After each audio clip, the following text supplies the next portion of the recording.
90-шы жылдардың басында кәсіпқой бокс, оның ішінде орта салмақ талантты боксшыларға толы болатын. Рой Джонс, Джеймс Тони, Бернард Хопкинс сынды жұлдыздардың қатарында 72 келінің чемпионы америкалық боксшы Джеральд Маклеллан да бар еді. I move so descriptive like an adjective. I got a vendetta against people who patented being negative when you should be getting after it.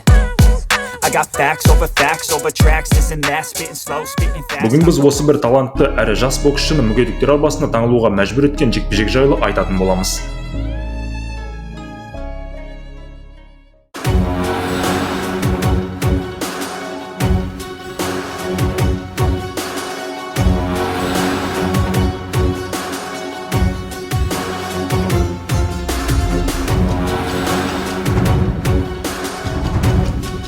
Ассалаумағалейкум достар.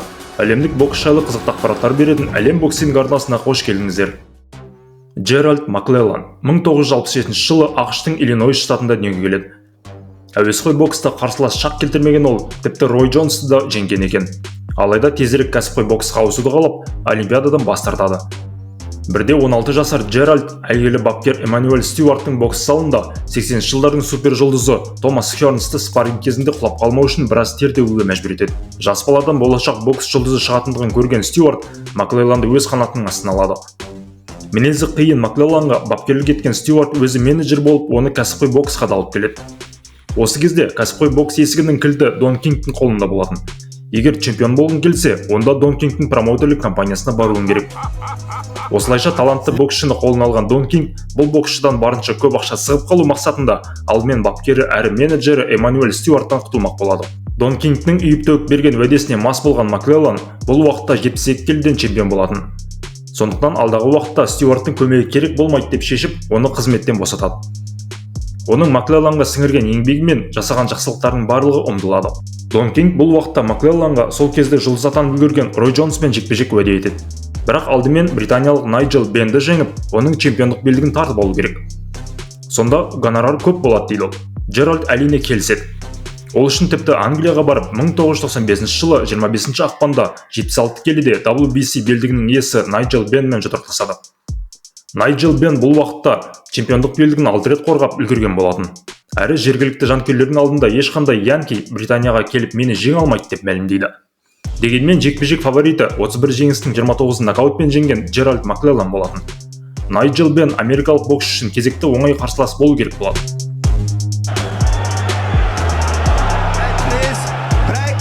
Жекпе-жектің алғашқы секундынан Бен ринг қожайыны кім екендігін көрсету мақсатында алға тұра ұмтылады.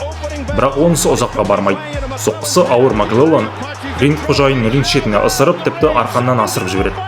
Уақытты созбақ болған реферидің көмегімен өзіне келіп алған Бен одан кейін де бірнеше ауыр соққы өткізгенімен раунд соңына дейін аман-есен жетеді.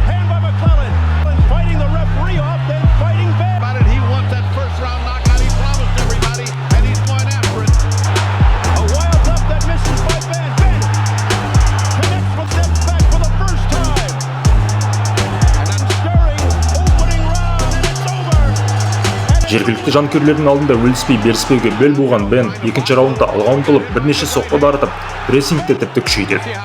Ал Маклеллан болса бірінші раундта қарсылас емес, өзі құлап тұрғандай күйде болған.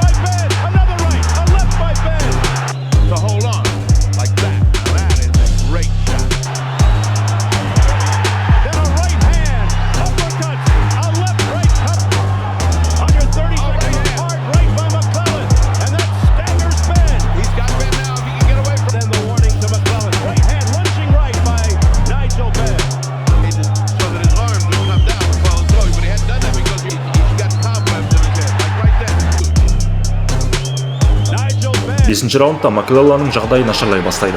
Оның тыныс алуы қиындағандығын, қапасын қайта-қайта шығарып тастай бергендігінен байқауға болады.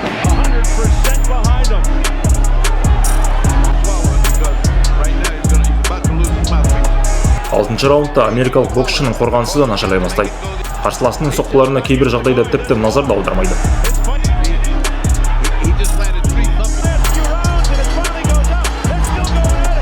Үзіліс кезінде Маклеллан бапкерінен жекпе-жекті тоқтатуды сұрап, жағдайының нашар екендігін айтады. Бірақ оның сөзіне ешкім құлақ аспайды.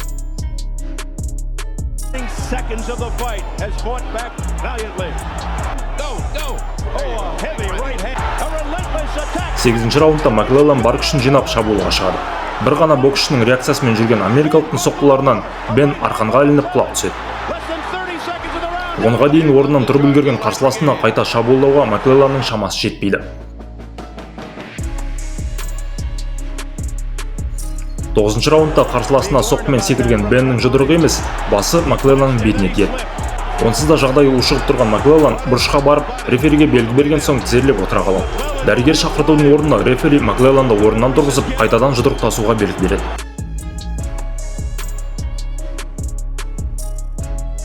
Үзілісте Маклеллан бапкеріне жекпе-жекті тоқтатуды тағы өтінеді. Алайда Дон Кингтің ақшасын өтеп жатқан ол боксшының сөзіне тағы да құлақ аспайды. 10-ші раундта Бен оң қолмен ауыр соққы жасайды. Бірақ соққыны ұстап қалған Маклеллан желкесінен тағы бір соққы тиген соң тізерлеп отыра қалады. Бұған дейін ол ешқашан нокдаунда болмаған. Қайтадан тұрып жекпе-жек жалғастырады. Бірақ көп ұзамай тағы да нокдаунға түседі. Басындағы болып жатқан жайттарды түсінуден қалған Маклеллан рефери санап біткенше орнынан тұрмайды. Жекпе-жек тоқтаған соң орнынан тұрып өз бұрышына барған ол 1 минуттан соң есінен танып қалады. Бұл уақытта рингте британдықтар жеңіс тойын тойлап жатқан болатын. Ал Маклелланды қоршаған дәрігерлер оған оттегі маскасын кигізіп көтеріп алып кетеді. Көп ұзамай рингтен шығып бара жатқан жолда Найджел Бенді есінен танып қалады. Бірақ Бенді дәрігерлер ауруханада көп ұстамай үйіне қайтарып жіберсе, Маклелланның жағдайы тым ауыр болатын. Тексеріс барысында оның миынан ісік табылады. Британдық дәрігерлердің біліктілігінің арқасында Маклеллан 2 аптадан соң комадан шығады. Алайда бұл мүлде басқа Джеральд Маклеллан еді. Енді оның көздері мүлде көрмейді. Тек айғайлап сөйлеген сөздерді ғана еститін болады. Соның өзінде көп нәрсені түсінбейтін болып қалады. Және өмір бойына мүгедектер арбасына таңылады. Ол аз болғандай, Дон Кинг осы жекпе-жек үшін келісілген $200,000 орнына Маклелланға $60,000 ғана береді. Бұл әрине оның еміне мүлде жетпейтін. Қазіргі таңда Маклеллан өзінің туған қаласында әпкесінің қолында өмір сүріп жатыр.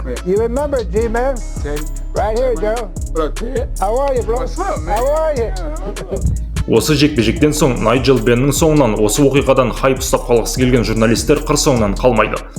Тіпті Маклелланды әдейі мүгедек қылған деген сияқты айыптар да тағылады. Бұған шыдамаған ол ішімдік ішіп, есірткі қабылдап, бокс карьерасын тастап кетеді. Бір ғана әпкесінің қолына қарап қалған Маклелланға кезінде Рой Джонс та қаржылай көмек беріп тұрған көрінеді. Бірақ оны осы уақытқа дейін ешкім білмеген екен.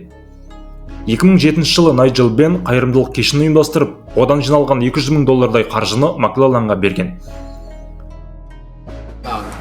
Nigel Gregory Nigel Gregory Ben Nigel, come here. Just need one more. Just need one more. Just.